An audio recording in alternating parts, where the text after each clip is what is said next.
All right, I think we've all entered into this briefing space, so I want to wish you all a good morning. We'll formally begin. My name is Melissa Wahibi, and I'm the moderator for today's event. Welcome to the Foreign Press Center's video conference briefing with Ambassador Brownback. First, some process items before we begin the briefing. We'll now mute all your microphones. Please keep your microphone muted until you're called on to ask a question. If you have technical problems during the briefing, you can use the chat feature, and we'll try to assist you during that time. And if your Zoom session fails, simply just reconnect and rejoin us when you can make that connection. And as a reminder, today's briefing is on the record. Now I'm honored to introduce our briefer today. Ambassador Sam Brownback was sworn in as Ambassador at Large for International Religious Freedom on February 1st, 2018. Previously, he served as Governor of Kansas, as U.S. Senator, and in the House of Representatives from Kansas. While a member of the Senate, he worked actively on the issue of religious freedom in multiple countries and was a key sponsor of the International Religious Freedom Act of 1998. Today, he'll speak about the need for release of religious prisoners around the world, especially in light of COVID-19. So the ambassador will provide opening remarks, and then I will moderate that time of Q&A. So let's begin our briefing. Sir, you may open with your opening remarks. Thanks, Melissa. Appreciate it. Delighted to have this chance to do this, and appreciate the chance that you're willing to tune into this as well. At the outset, I'd like to say that the key point here I'd like to make is that we are seeing some countries release religious prisoners because of the COVID-19 crisis, because of the public health concern, because it's the right thing to do, because it's the right thing for their country not to keep people, religious prisoners, in prison in the first place. They shouldn't be there in the first place. But also, and on top of that, in light of this crisis, this is a key time that they should allow these people out who shouldn't be in prison in the first place and shouldn't be then subjected to this worse environment for the spread of the virus within a crowded prison, unsanitary situation. So I hope that a number of countries will look at this and say, this is something we don't want to expose these people to, that we want to let them out. It is good for our own country's public health, and that we'll see more of these religious prisoners being released in the coming days.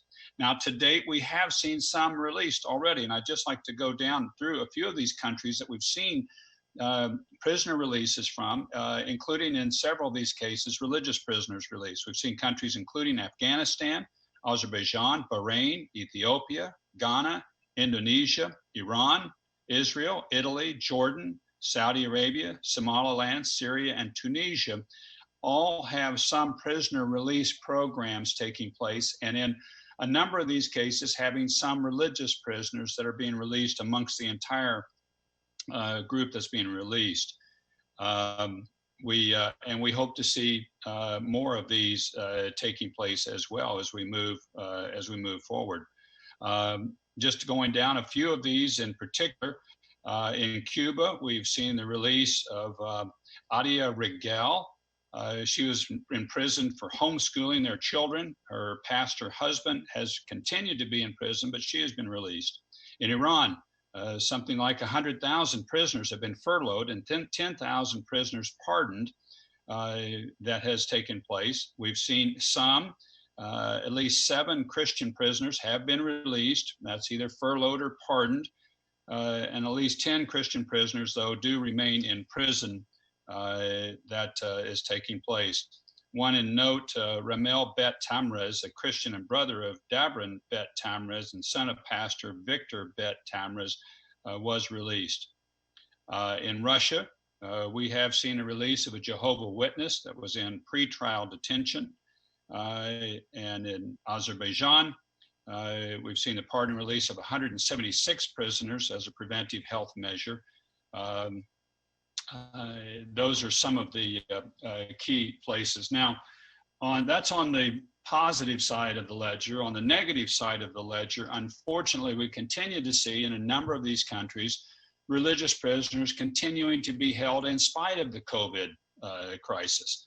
Actually, even really, there's a number of individuals, numbers that we aren't certain of the total number, around the world continue to languish in detention facilities and are seeking simply to practice their faith in peace, but that's what they're being detained for. Is there a minority religion, or they're one that is out of favor with the government, and they're in prison and they continue to be in spite of the COVID-19 crisis.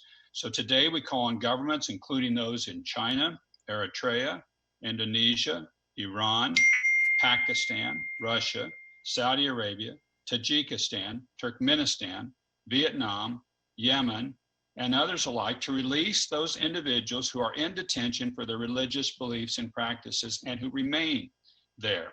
This should be a key time, an important time, and the right time for these individuals to be released. They are simply wanting to practice their faith peacefully, and they shouldn't be held in these inhumane circumstances where they can easily catch this virus and deteriorate while in prison.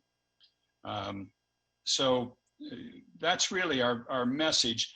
This is something we've also taken up with the International Religious Freedom Alliance that was formed this February by Secretary Pompeo. 29 countries are a part of that International Religious Freedom Alliance, and a number are pushing this same point that these individuals shouldn't have been in prison in the first place, but certainly should be released now, given the environment that we have. And we call on these governments to do this. Just making a couple of points here on individual countries. Azerbaijan, we acknowledge and applaud their release of several hundred religious prisoners, 100 prisoners, you should say, in total. But we call on them to immediately release all those incarcerated for exercising their fundamental freedoms, including religious prisoners. China continues to have in prison a number of Tibetan Buddhists, Uyghur Muslims, house church Christians, Falun Gong members that continue to be arbitrarily detained. In particular, I want to call out the name of Pastor Wang Yi, the leader of the Early Rain Covenant Church that was sentenced in December to 9 years in prison. In Eritrea, more than 40 religious prisoners of conscience are currently in prison, including Jehovah's Witnesses there. In Iran, while the regime has furloughed and released a number of countries, there continues to be a refusal to release many of the Iranian Christians and other religious minorities are being held just for exercising their faith. In Pakistan, more than 29 individuals charged under the anti-blasphemy laws face execution. We continue to call for their release. In Russia, credible sources report that there are over 250 individuals in prison or under house arrest on the basis of their religious affiliation. 32 Jehovah's Witnesses are in prison or pretrial detention. We did have one released. We asked that all of them be released, and they should be. Saudi Arabia continues to hold Raif Badawi, who is a blogger that's been put in jail for his faith. In Tajikistan, 6 people, including Jehovah's Witnesses, Muslims, and a Christian, remain in prison on account of their faith. Turkmenistan, 10 Jehovah's Witnesses are in prison. Vietnam, at least 128 prisoners of conscience are currently detained, including minority religious groups, and certainly Christians, Mennonite, Protestants, Ho Buddhist, and Cao Dai are being held. And the Ho Buddhist lawyer Nguyen Bang Trun and Protestant pastor Nguyen Trung Ton were sentenced to 11 and 12 years each, and we ask that they be released. We call on the Hutus in Yemen to follow through on their March 25th announcement to release all Baha'i political prisoners of conscience in their custody. That's a pretty lengthy list, but I wanted to get those specifics out there. Applaud the countries that have released prisoners of conscience and ask that further prisoners of conscience be released in this crisis season. With that, I'd be happy to open up and take any questions. Thank you, sir. Now we'll open this time up for questions. We'll first hear from those participating via the Zoom app, and then I'll turn to those who have called in. So for those of you joining us via Zoom, please click on the raised hand button at the bottom of the participant list, or indicate you have a question via the chat feature at the bottom of your screen to ask a question, and then I will call on you. When called on, please state your full name and organization. So our first question is from Alex. Alex, go ahead. Yes, thank you, Ambassador, for being here this morning and for briefing us. Alex Rafolu of Turan News Agency from Azerbaijan. I really appreciate your statement and also your tweet recently on Azerbaijan. You mentioned that 176 prisoners in general were released. Only 2 of them were religious prisoners, to my best knowledge. And so I wonder if you anticipate that the government will release additional religious prisoners, of which the majority are MUM, Muslim Unity Movement members, who have already faced difficult conditions and torture reportedly. And why is trust between religious groups and their governments helpful in times like this? Thank you very much. Yes, thanks, Alex. First, as I noted, I applauded Azerbaijan for releasing a number of their prisoners and some of the political and religious prisoners that they've released. We are asking, and I anticipate they will do more as we continue to point these cases out and the importance of doing this, and the fact too that these governments don't want these people to die in prison because of the COVID virus when they're there for religious or political purposes. You don't want that blood on your hands. And that's why we continue to ask them to do that. For as far as the second part of your question, I'm not, as far as I understand what the question's about, so cooperation and working by the governments and religious groups. And we're finding that taking place in some places. A number of the religious groups have been very supportive of the social distancing effort and not holding services like Easter services for the first time ever in the history of some of these institutions. They're doing that to help out with the containment and to push back against the spread of this terrible, terrible virus.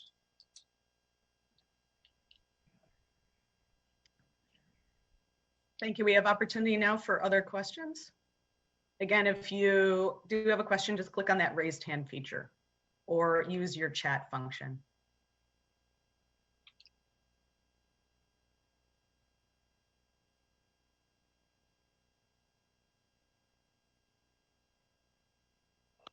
Okay, we have a question from Ben. Ben, go ahead.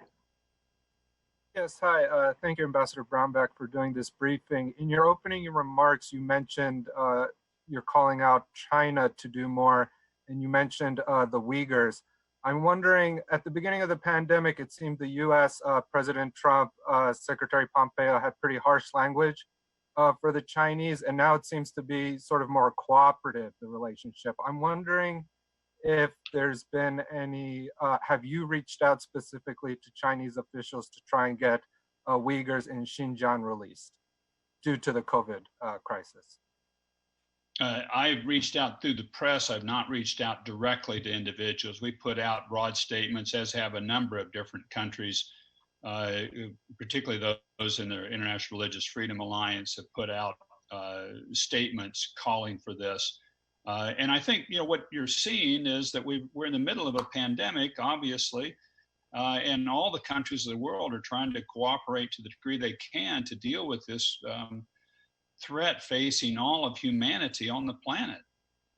So we're trying to cooperate with all of these countries. You know, at the same time, we're asking that these nations really step up and address this situation and of religious prisoners in their own nation. So I think we can do both and need to do both at the same time, cooperate, but yet still push that these religious prisoners all over the world, including those in China, would be released.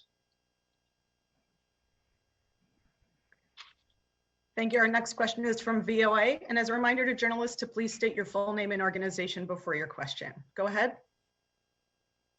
This is Youngju Kim from Voice of America. I was wondering, Ambassador, how you perceive the situation of the North Korean religious prisoners right now.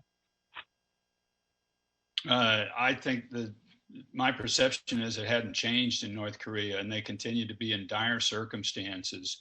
And a lot of times, the reporting we have received is that religious prisoners in North Korea receive the harshest treatment. and that would certainly include very crowded, difficult, unsanitary prison environments. And we've not received any reports of that being changed in the COVID-19 crisis time.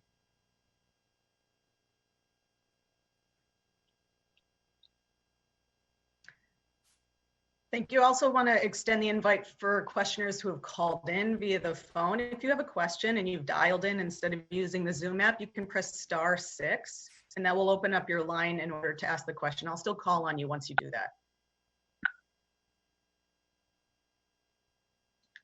So we have I believe we have an open line from a number ending in 8449. Go ahead, please introduce yourself and ask your question. Hi, this is Reena Bhardwaj here from ANI. Thank you, Ambassador, for doing this briefing firstly. We know that vulnerable communities within Pakistan are fighting hunger to keep their families safe and healthy. However, food aid is denied because of one's faith. Where does the United States stand on this? And have you stepped up efforts talking to the Imran Khan government? My second question, again, staying in the South Asia region, post the attack in the Sikh temple in Kabul, Sikh minorities do not feel safe in Afghanistan anymore. They're seeking asylum in India and other countries. How is the United States committed to bring this persecuted group to safety? What steps is the administration taking?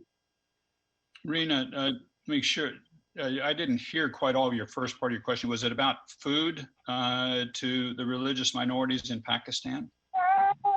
That's right, sir. The religious minorities, including Hindus and Christians. Yeah. We've been calling on governments all over the world to allow religious minorities, certainly the majority population, but also the religious minority populations, to be able to get access to basic public health, which certainly includes food. So we call on the Pakistani government to make sure their religious minorities are being able to eat, to have water, to have basic medical needs. In some places and in some countries, we've seen where there has been difficulty for religious minorities to get access to basic needs. And this is not the time to deny that. We have seen even in some countries where governments have stepped up their efforts to persecute religious minorities in this difficult season. And we push back against that. And we think that is a horrible thing to do in this crisis time. Regarding the Sikh community in Afghanistan, it was a horrible attack that took place there in that nation towards the Sikh community. I met last week with a number of members of the Sikh community in the United States about trying to help out with the resolution of the crisis for the Sikhs in Afghanistan. Those discussions are ongoing. I think they're ongoing with a number of branches within the U.S. government. I don't know of any decisions that have been reached at this time, but it is a dire situation for the Sikhs in Afghanistan, and many of them, if not the entire community, seeks to leave Afghanistan to get to a safer place for their community after these attacks have taken place. We will continue to work with them, but I don't have any announcements at this time of what actions U.S. government may take. Thank you. We have another dial-in from Manik. Manik, please state your name and organization and ask your question. Yeah, I am a syndicated journalist, and I had the privilege to meet Ambassador Brownback in New York some months back. However, coming back to the Uyghur question, how does the U.S. government see the current situation in Xinjiang, where the Uyghur community is being rounded up and completely isolated? They are, in some cases, I've read, they are being denied food and water, and they are being forced to shave their beards, the usual characteristics of Chinese persecution. What action can the U.S. government take on this besides making representations? Thank you. Yes, thank you. Yesterday, I co-hosted a Religious Freedom Roundtable of activists from primarily across the United States, but from some places all over the world, We do a regular religious freedom roundtable where I and Greg Mitchell that host this jointly co-hosted, and we did one yesterday. And the issue of the Uyghurs came up in the situation that they continue to face in China. The United States continues to put forward objections how they're being treated, asking that they be treated as a normal citizen in China with rights under the Constitution in China to practice their religious beliefs peacefully. That continues to be denied the Uyghur population, and we continue to point this out and have in multiple venues, and will continue to press on this until the Uyghurs and everybody, for that matter in China, is allowed to practice their constitutional rights, their UN Declaration of Human Rights that they have, and that includes religious freedom.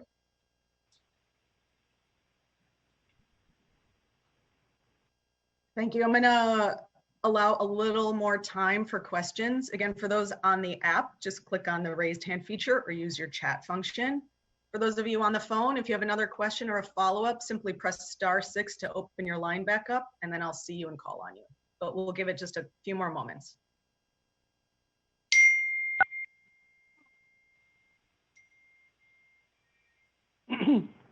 Manik, I see you reopened your line. Do you have a follow-up question? Yes, thank you so much for your generosity. Just a follow-up on the Uyghur question. As you know, China was president of the Security Council in the month of March, and it very cleverly avoided two important issues. One was the issue of the Uyghurs, and secondly, more importantly, the COVID-19.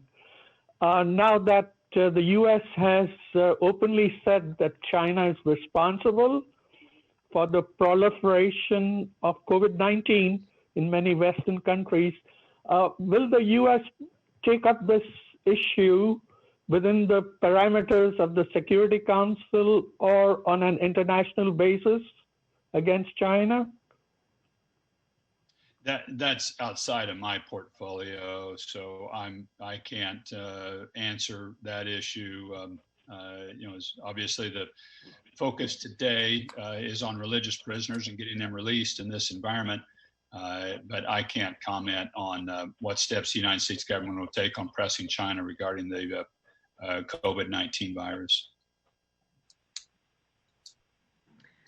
Well, I want to thank everybody for joining us today. I appreciate your listening in. I hope we can get this messaging out. We have seen some progress of religious prisoners being released in this environment. We're hoping for much more. We're praying for all of them to be released so that they wouldn't be subject to these inhumane circumstances simply for peacefully practicing their faith.